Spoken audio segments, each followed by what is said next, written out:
একটা কথা সবসময় মনে রাখবে, যারা ভুল করে তাদের ক্ষমা করা যায়, যারা বেইমানি করে তাদের ক্ষমা করা যায় না। কারণ তারা জেনে বুঝে তারা বেইমানিটা করে। আর যারা ভুল করে তারা নিজের অজান্তেই ভুলটা করে। ভুল করলে তাকে ক্ষমা করা যায়, কিন্তু বেইমানি করলে তাকে ক্ষমা করা যায় না। কারণ বেইমান কখনো শুধরায় না। কারণ তাদের ক্ষমা করলে তারা দ্বিতীয়বার সুযোগ পেলে আবার বেইমানি করবে।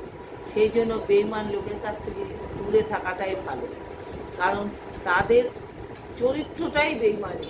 আর তারা স্বার্থ ফুরিয়ে গেলেই আবার ফের বেইমানি করবে। তাই ন্যাড়া বেলতলায় একবার যাওয়াই ভালো।